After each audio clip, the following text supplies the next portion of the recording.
I heard you're investigating an underground medical dispensary in Whitechapel. What do you know about it? Not much, I'm afraid. They are wary of strangers, and I'm not really an acquaintance of theirs. Why do you care?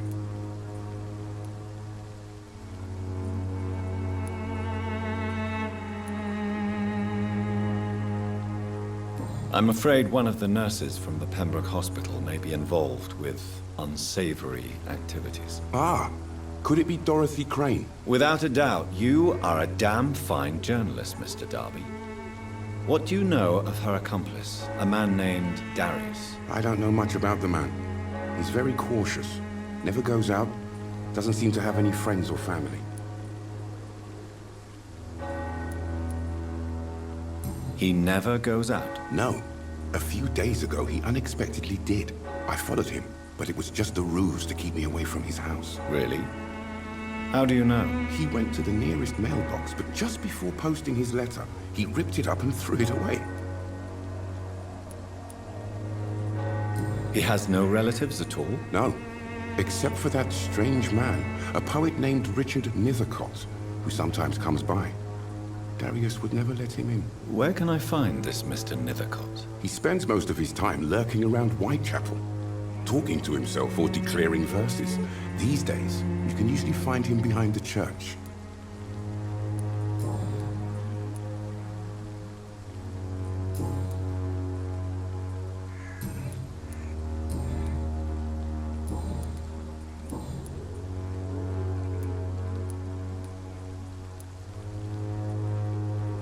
Why are the newspapers keeping silent about the Spanish influenza? It's as though none of you care. There's a war going on. People shouldn't be demoralized by news of deadly diseases.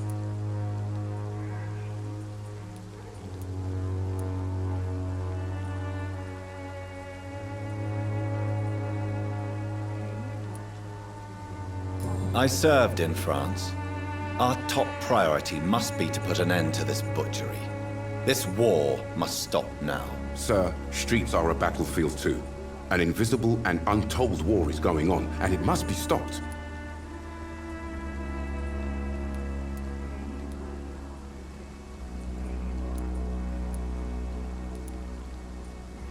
Have you any idea of the danger you face in these streets at night? I've had to run and hide more than once from frenzied mobs incensed by the fever.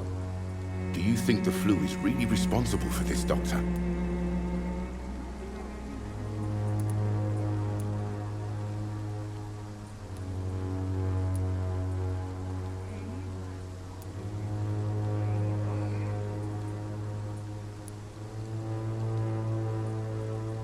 I must confess, some of my rational views have been shaken by recent events. I'll remember to stay away from the district's roughest streets then. What is a journalist doing in this borough after sunset? He goes where none of his colleagues would dare to go, to inform the country.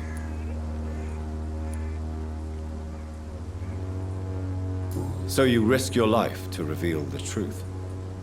I saw many reporters do the same during the war. Whitechapel is the crucible of so many untold stories and tragedies. I want people to know them. That's quite honorable of you.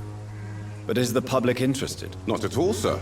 And that's why I'm an independent journalist, hoping to sell some stories.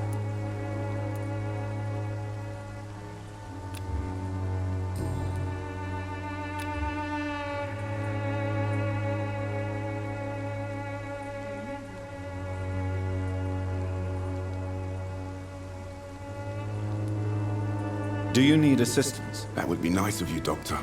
Who knows what I may have caught during my investigation. If you persist in investigating the most pox-ridden boroughs of London, you must accept the risks. Thank you, sir.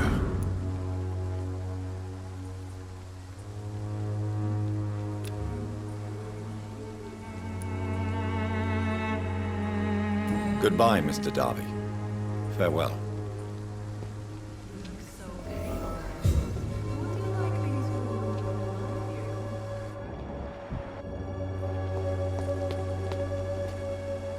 Forgive my interruption. Do not apologize, my son. Father Tobias Whitaker is always happy to teach mortals about the incoming Armageddon. I am Dr. Jonathan Reed, and I just have a few questions. A scientist?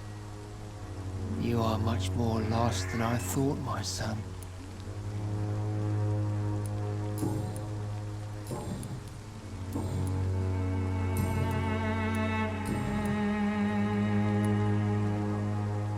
What do you mean when you say that I am more lost than you thought? All scientists are entangled in a world of causes and consequences, and most of them can't see the plain truth. Quite a judgmental opinion, if you ask me.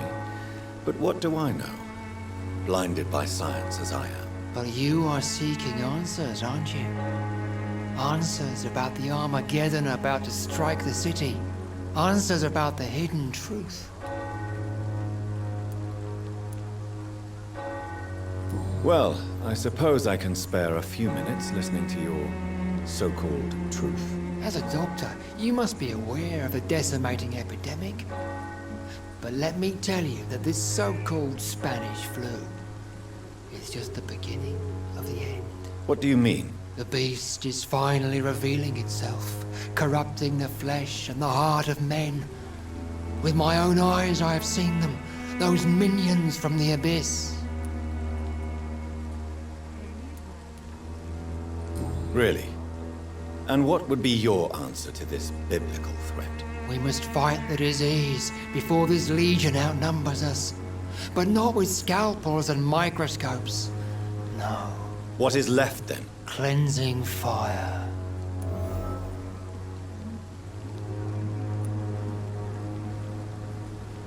Tell me, Tobias, what exactly is your plan concerning the cleansing of this city? God will recognize his own. More than once this city has risen from the ashes, hardened and purified by the flames.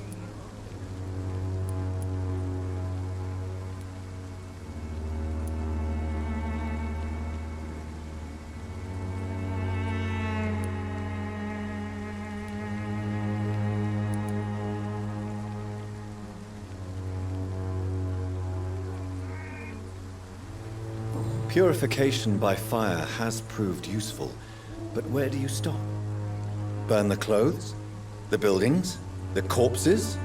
Worse? Your lack of faith is predictable. But my task is to convince rational minds like yours to see the light. This is God's will. You're mad and dangerous. You're nothing but a soulless butcher. A small-time Torquemada. The Savonarola of Whitechapel. My son, if you think salvation is a free gift, go listen to the lies of that pompous fool, Joseph. Joseph, a fool? Vicar Larrabee of St. Mary's Church. While he continues preaching his fraudulent redemption, more and more people die in the streets.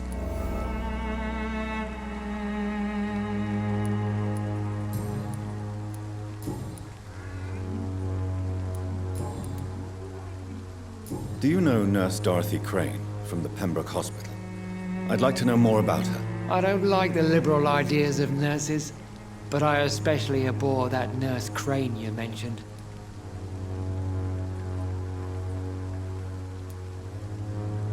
Why do you hate Nurse Crane more than other nurses? Before coming to London, she was a member of the communist resistance in her country. That's what happens when you let a woman get involved in politics. So you're not exactly a fan of Florence Nightingale's work. But nurses are essential for modern healthcare. Nuns should be the only women allowed to take care of male patients. It's obvious only they have the necessary moral fiber.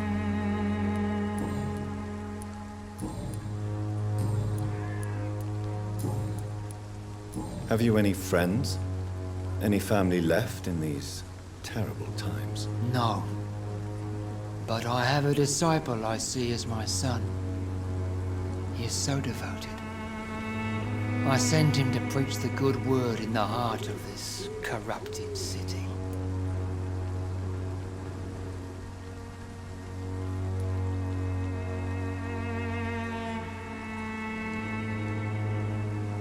Where did you send him?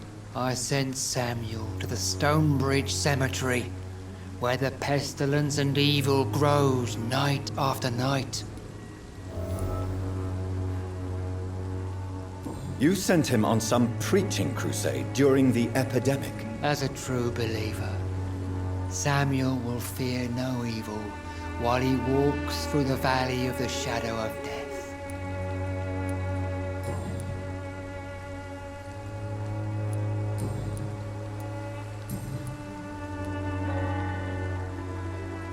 What do you mean when you say that I am more lost than you thought? All scientists are entangled in a world of causes and consequences, and most of them can't see the plain truth. Quite a judgmental opinion, if you ask me. But what do I know? Blinded by science as I am. But you are seeking answers, aren't you? Answers about the Armageddon about to strike the city. Answers about the hidden truth.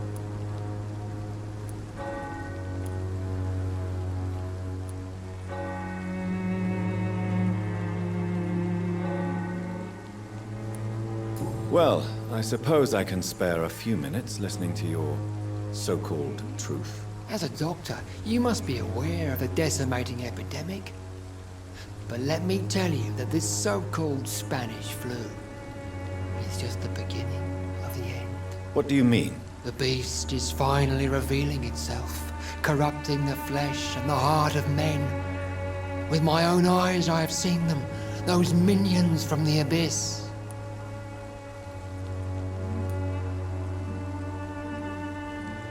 I have heard enough. Goodbye.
Fancy buying something, sir? You never lose your focus, do you?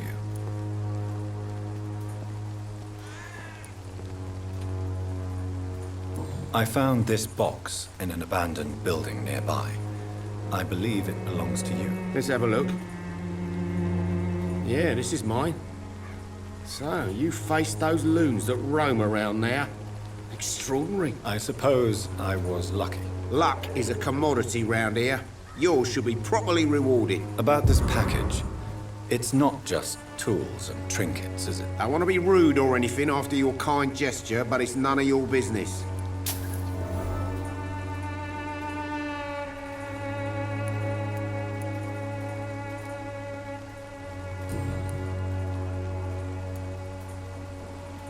Barrett, you had an affair with Joe's wife, didn't you? Yeah, I did. She's the only woman I loved. My first regret is that she stayed with Joe after Harry was born. The second is I never shed a tear when she died.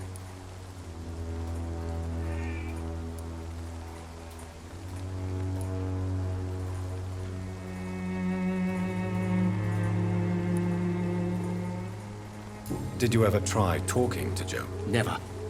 But I suspected he knew everything, even without knowing it.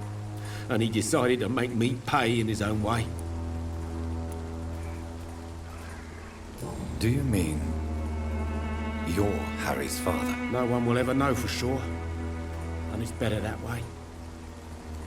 And I don't believe I'd have been all that bad as a dad.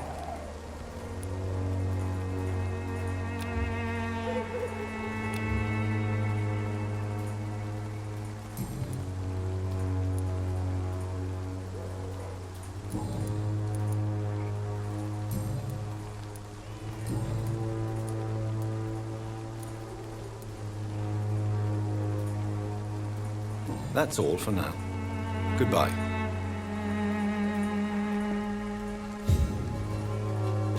I know it's hard to believe, but this district has always been wretched. I'll let you go. I'm cheap and I'm clean, I promise. Don't be shy, handsome. What can Christina do for you? I'm not looking for what you're selling. But I'd like to ask you a few questions, if I may. I'm a doctor. Dr. Reed. All right then, but be quick, though I usually get paid when I open my mouth.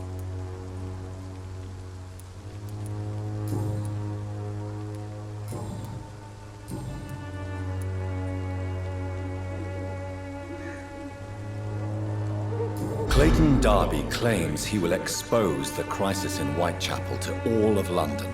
Do you believe him? I believe Clayton's courage will erode with time, until he finally leaves Whitechapel to start another fight somewhere else.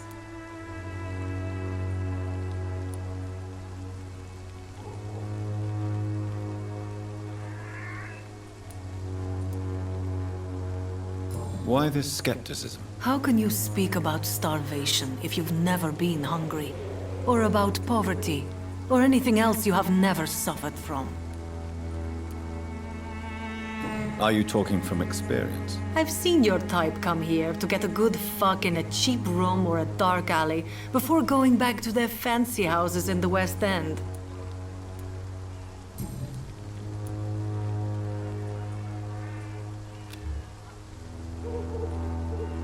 Christina, have you been examined? The epidemic is spreading fast in London, and you could be exposed. Or expose others. I don't like doctors or hospitals, but I don't like you asking questions.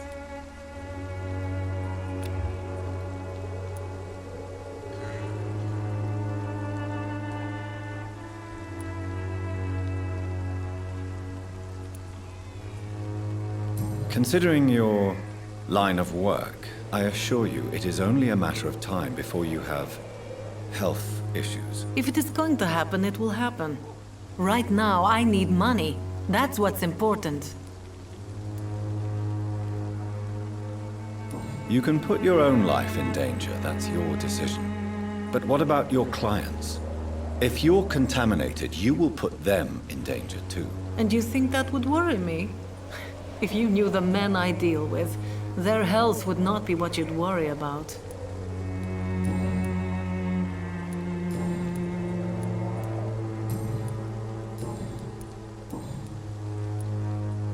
Tell me about yourself. Are you joking with me? People don't usually come to see me for conversation. I have no interest in your work. I am, however, curious as to what led you into this career. Short story. The war, exile, and England. This country is not especially welcoming. I've been refused many jobs because of where I am from. I had few options left.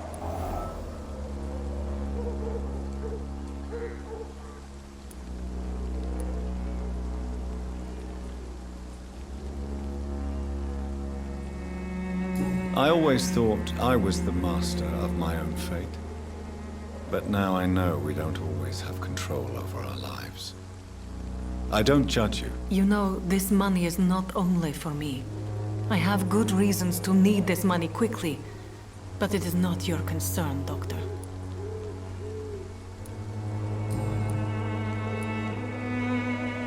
Do you know Nurse Dorothy Crane from the Pembroke Hospital? Anything you can tell me about her would be helpful. I don't know her, but I know her name is Dorothea Crăciunescu. She came from Romania like me and many others. You seem to respect her. Dorothea helps the sick people of Whitechapel. Everyone should respect that.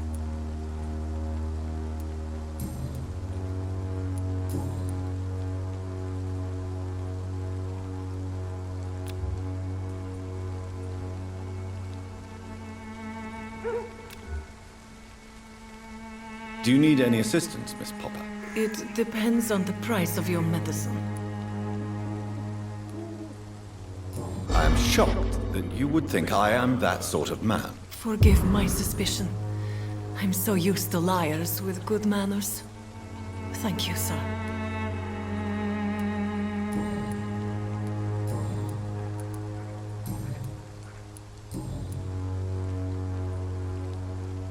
Goodbye, miss. Take care of yourself as best you can.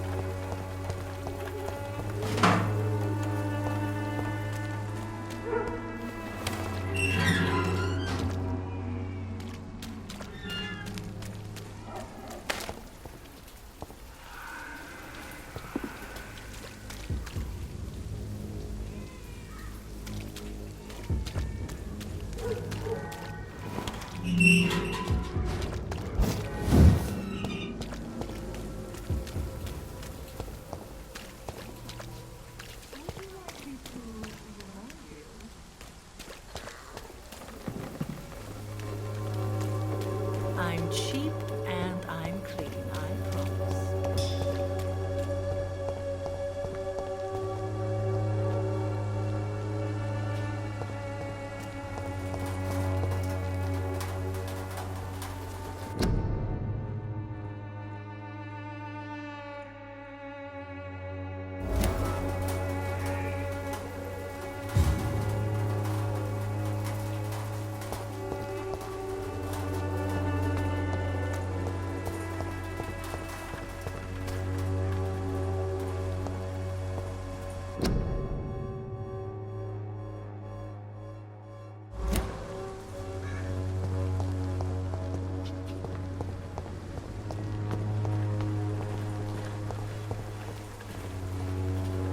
Good evening, miss. I'm Dr. Reed. I'd like to ask you a few questions. I know what you're thinking. A tall stranger who meets a girl in the street at night. It reeks of the penny dreadfuls. But I mean you no harm, truly.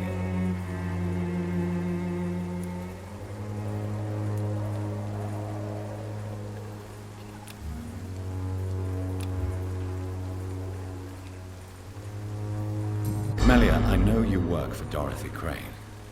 Please tell me about her secret dispensary. A stubborn and mute comrade. Nurse Crane and Darius Petrescu have been clever.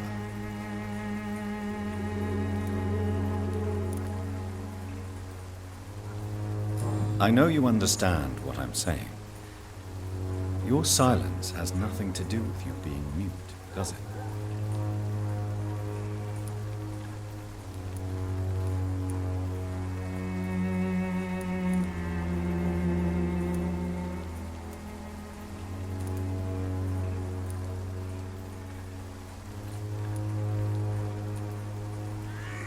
Very well.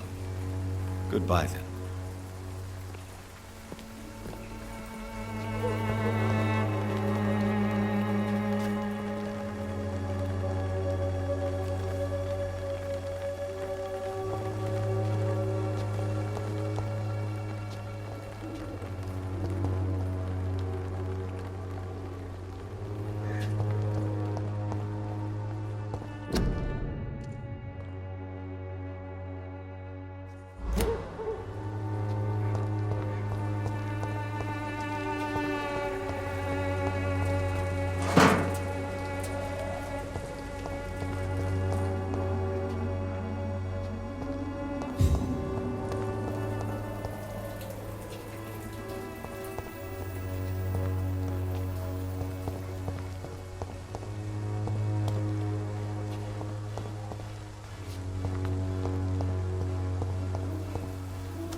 The content of Darius' letter to his children could give me more leverage to enter.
This man stunned me with his faith. His crucifix. This is not good news.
It's locked.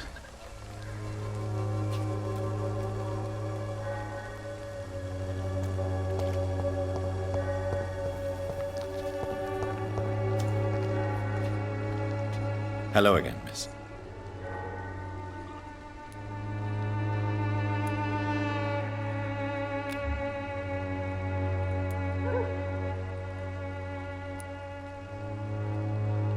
I know you understand what I'm saying. Your silence has nothing to do with you being mute, does it? Very well. Goodbye then. Hello again, miss. Very well. Goodbye then.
It's locked, all right.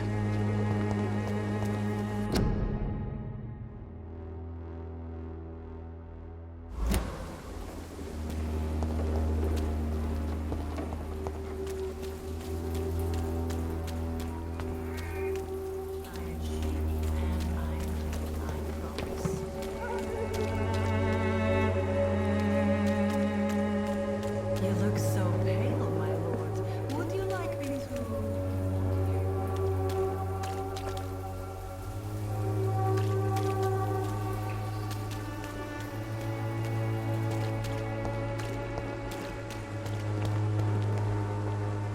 Good evening, Christina. Change your mind, Mr. Reed?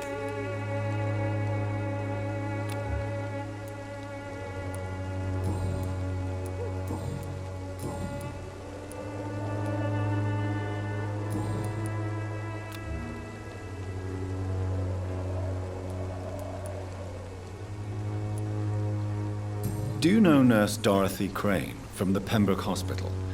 Anything you can tell me about her would be helpful. I don't know her, but I know her name is Dorothea Crăciunescu. She came from Romania like me and many others. You seem to respect her. Dorothea helps the sick people of Whitechapel. Everyone should respect that. Goodbye, miss. Take care of yourself as best you can.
Good evening, sir. I'm Dr. Reed. I would like to ask you a few questions. Please be my guest. Although I may not be the best informant regarding this part of town, my words speak about that which the eyes cannot see. Really? Are you an artist of some kind? I'm a poet, sir. Richard Nethercott, at your service. May I ask you a few questions about the district? Extraordinary part of town, is it not? I'll be glad to help you, if I can.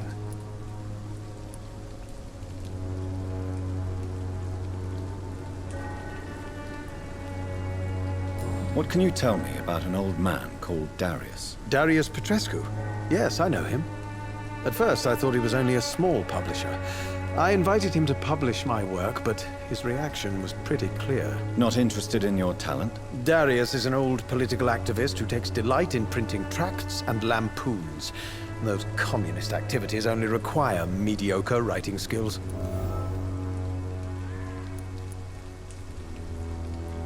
I'm looking for Dorothy Crane, a nurse who lives in this vicinity. Dorothy Crane. Oh, I love the name. The Crane of Whitechapel. Sounds very mysterious. But, sorry, no, never heard of her.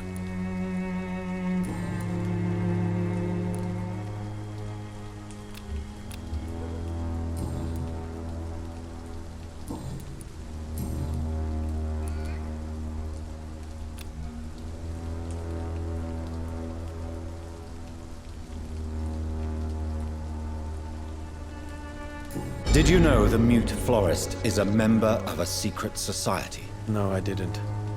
But I thank you for this information, sir. For it only enriches the mystery surrounding the precious camellia.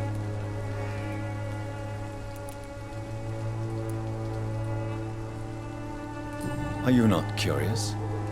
Is there not more you wish to know? That girl has not an ounce of malice in her. Whatever she may be hiding, it's certain to be for the benefit of most, if not all.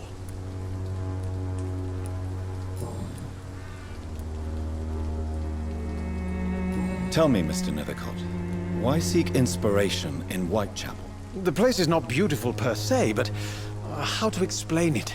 Stirring and challenging.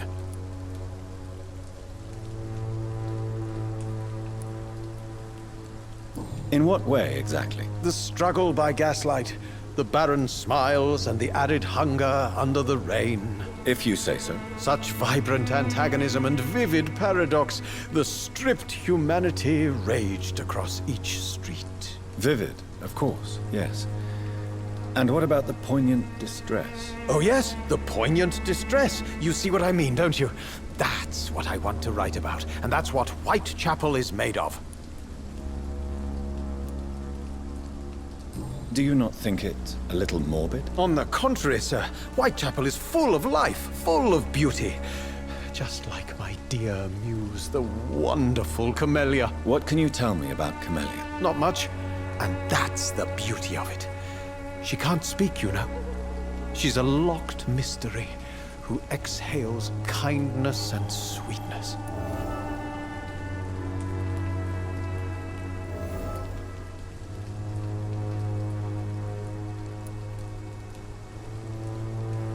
Perhaps you're just afraid to find out the truth about your muse. One day, perhaps, I'll ask her to come with me.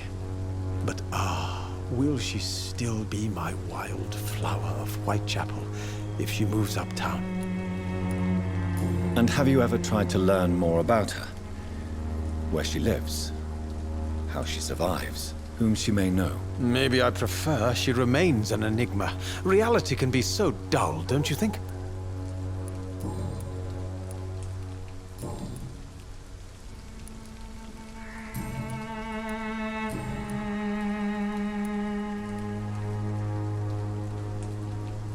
What are your thoughts on the terrible situation in this city? Terrible, you say? No. Of course, the death of so many innocents is a tragedy.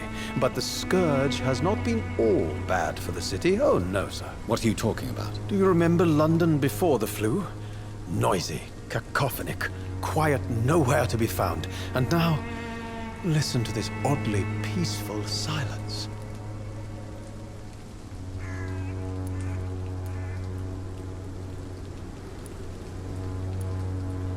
Yes. The enjoyable silence of the grave. You have a unique perspective on the situation, I must admit. Most people fail to understand my perspective. I don't blame them. But how could I call myself a poet if I veiled my feelings?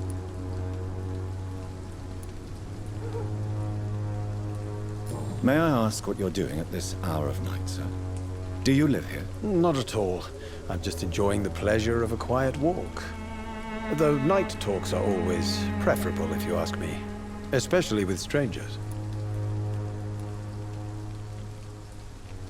But are you not afraid of the epidemic? Oh, why should I? I see some equity in the Spanish flu. No flesh should be saved, say the scriptures. Good or evil, rich or poor, all are equal in the eyes of the flu. If you say so. But as a physician in a time of epidemic, I must caution you to avoid unnecessary exposure, sir. Thank you, Doctor. But we both know the seeker of truth has to go boldly where the weak dare not. Are you aware that your life could be in danger in this part of town? But this is where I must be to feel the real beat of the city. I had to come, see it for myself, alone.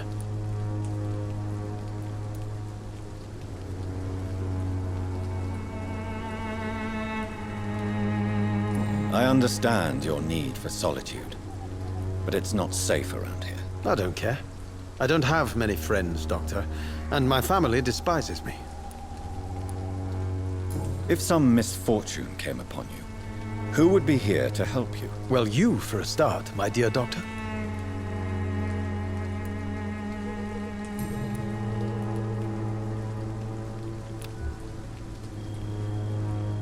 Do you need medical attention, sir? It may be wise to let you prescribe me something. I don't feel like I should. I understand your appetite for words and macabre beauty, sir. But you should be more careful. The nutrition of my mind is more important than my physical health. But I appreciate your concern, sir.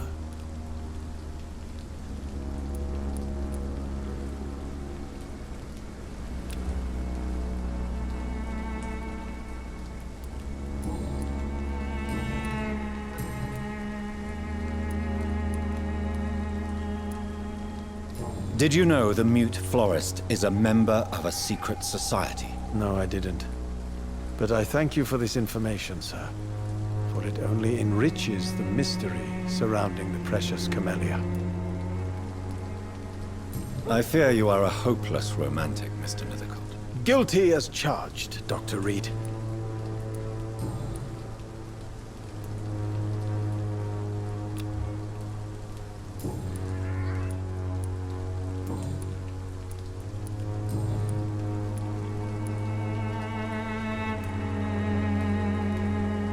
May I ask you a few questions about the district? Extraordinary part of town, is it not?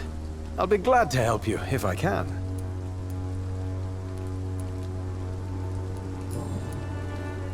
I'll leave you alone, sir. Darius is a bit less of a mystery now.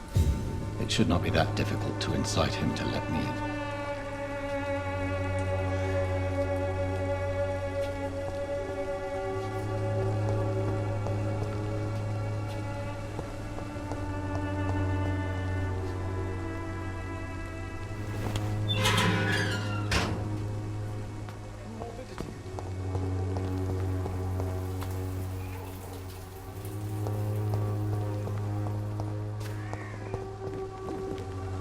Hello again, miss.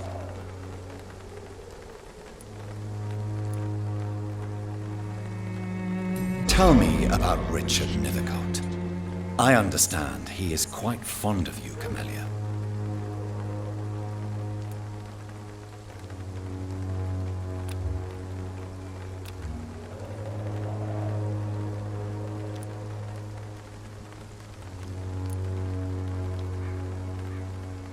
I know you understand what I'm saying. Your silence has nothing to do with you being mute, does it?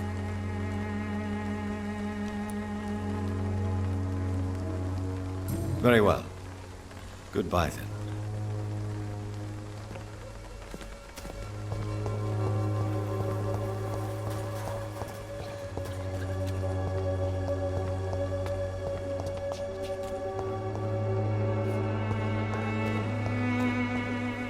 It's locked.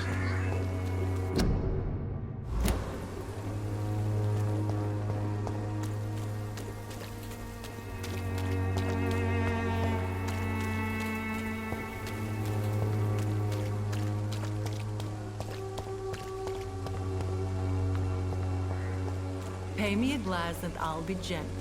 Pay me a bottle and I'll be nasty. Soon the time will come when you will all be judged for your sins. Even now, he judges your words and actions. The wars are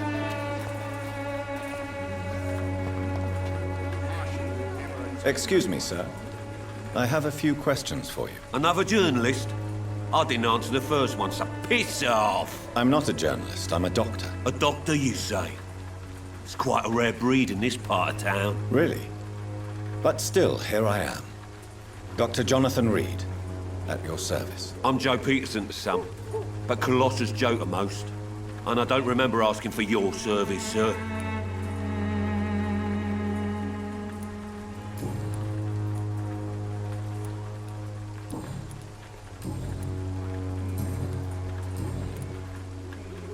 How did you become the local bully everyone is afraid of, Joe? There's no pride in roughing up poor bastards. But this is the only job I've found. And it pays well, too. A job?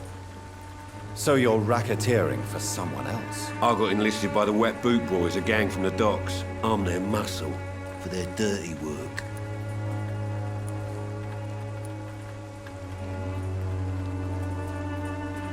Most people don't become thugs when unemployed. This is a choice you made. I don't care what you think, sir. I do what I have to do for my own reasons, and that's that. I'm not sure Mr. Lewis would agree with your by all means necessary philosophy, sir. Oh, do you really think he's the poor victim here?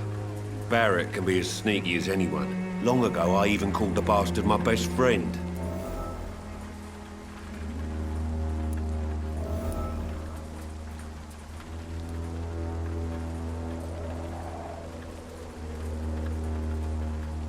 May I ask what you do around here? I do whatever I want, and sometimes even more.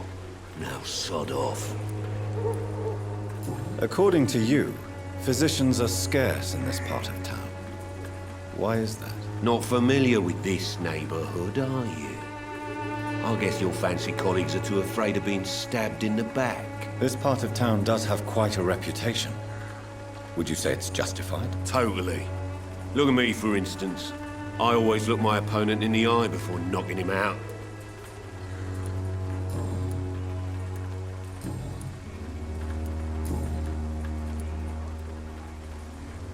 Have you heard of a nurse named Dorothy Crane? She's a colleague of mine, and is supposed to live around here. Dorothy Crane? Yeah, I know her. One of the few good souls who dare to help the sick around here. Could you please tell me more about her? She's a nice girl. Tries to help the migrants. I offered to give her a hand, but she said my reputation would attract too much attention.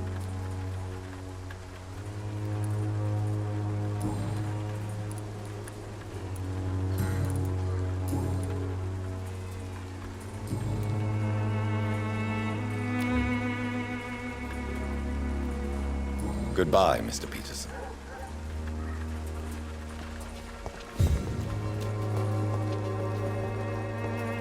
Fancy buying something, sir? You never lose your focus, do you?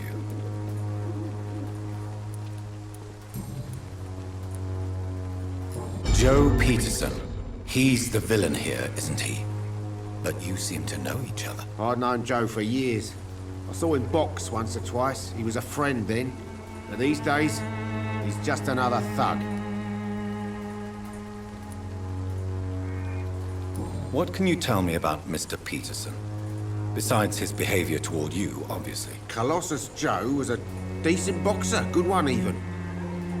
But after his wife passed away, he found every excuse to stop training. Just wanted to pick fights with everyone.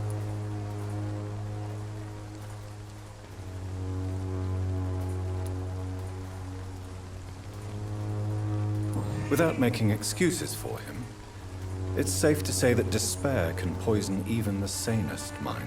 We've all had some rough times, ain't we? But most of us don't use our fists to see us through. And no one has ever stood up to this thug. Nobody would be fool enough to stand against a wet boot boy.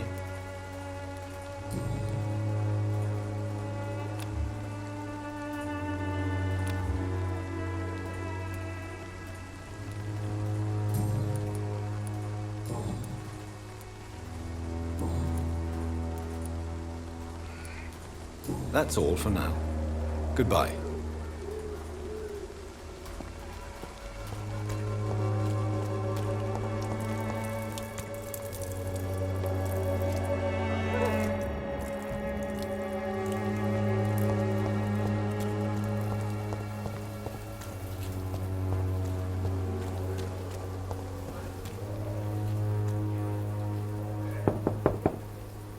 Mr. Petrescu, just 1 minute, please. You again? Go away.